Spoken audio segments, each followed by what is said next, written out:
Welcome to my channel the cricket solutions. The cricket solutions में आपका हार्दिक स्वागत है। आज की वीडियो में मैं आपको बताने वाला हूं कि ऐसे कौन से टाइप के वीज़ाज है जिस पे एमेच्योर क्रिकेटर इंग्लैंड में, मतलब यूके में, not only England but Ireland, Scotland, Wales, हर जगह जाके, मतलब यूके में जितने भी 4 कंट्रीज आते हैं उसमें वो जाके cricket as an amateur cricketer खेल सकता है। तो सबसे पहली कैटेगरी है ब्रिटिश पासपोर्ट होल्डर। तो ब्रिटिश पासपोर्ट होल्डर जहां मैं बोलता हूं, इसका मतलब वो पर्टिकुलर जो प्लेयर है उसके पास होना चाहिए ब्रिटिश पासपोर्ट। ये हो गई हमारी पहली कैटेगरी। अब दूसरी कैटेगरी है आयरिश पासपोर्ट।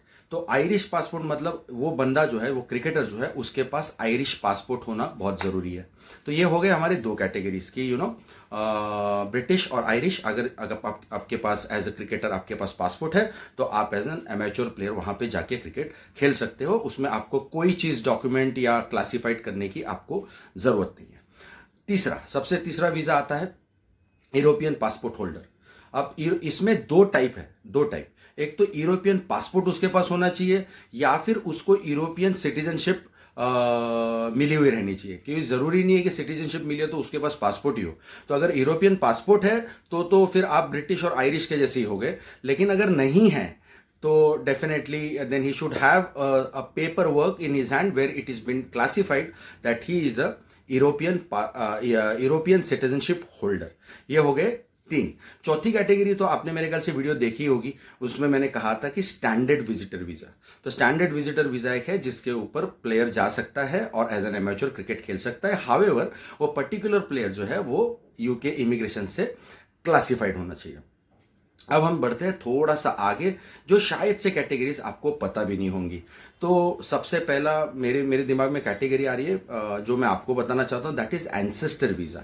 अब एंसेस्टर वीजा होता क्या है? तो एंसेस्टर वीजा मतलब जैसे मेरे ग्रैंड पेरेंट्स अगर 1922 के पहले या उसके आसपास अगर यूके में बॉर्न हुए थे और अगर वो वहां काम कर रहे थे, सब कुछ उनका वहां पे था, तो me as their grandson I can apply, I can go and play on that particular visa. तो ये है, लेकिन इसमें डॉक्यूमेंट प्रोसेस थोड़ा ज्यादा होता है। वो आपको डेफिनेटली आपके वीजा एडवाइजर को कांटेक्ट करके या फिर इमिग्रेशन को कांटेक्ट करके आपको उसकी ज्यादा डिटेल्स लेने पड़ेंगे।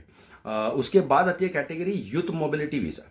अब ये यूथ मोबिलिटी वीजा होता क्या है? तो youth mobility visa is a category जहां पे एक्चुअली इमिग्रेशन का एक कल्चरल प्रोग्राम चलता है, जहां से बाहर के माइग्रेंट्स को बुलाया जाता है, इनवाइट किया जाता है, ताकि वो यूके जैसे देश के लिए फ्यूचर में ग्रो होने के लिए हेल्प कर पाए। तो अगर किसी के पास ये वीजा है तो definitely he can play as an amateur player.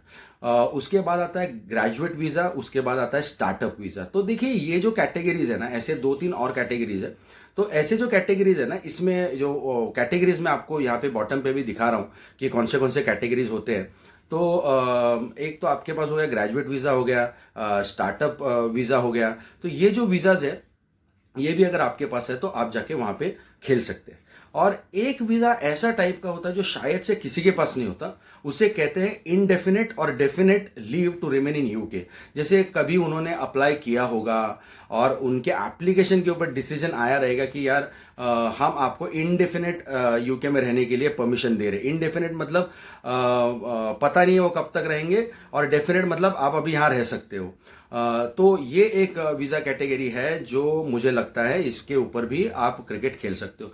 तो इट्स नॉट ओनली अबाउट, मैं हर बार देखता हूं ना बहुत सारे क्रिकेटर मुझे स्पोर्ट्स विजिटर वीजा और ये इन्हीं वीजा के बारे में कमेंट या ईमेल पे पूछते रहते हैं। But there are multiple visa categories जहां पे आप ये जैसे यूथ मोबिलिटी हो गई, फिर आपका एंसेस्टर वीजा हो गया, फिर आपका ग्रेजुएट वीजा हो गया, स्टार्टअप वीजा हो गया। सी देर आर मेनी कैटेगरीज। तो थोड़ा सा उसके ऊपर भी गौर करिए, देखिए कि अगर आप उसमें क्वालिफाई होते हो या नहीं होते हो। और अगर आपको कोई एडवाइस चाहिए तो डेफिनेटली जो बॉटम स्क्रीन पे मेरा ईमेल आईडी दिख रहा है आप उसके ऊपर मुझे मेल कर सकते हो।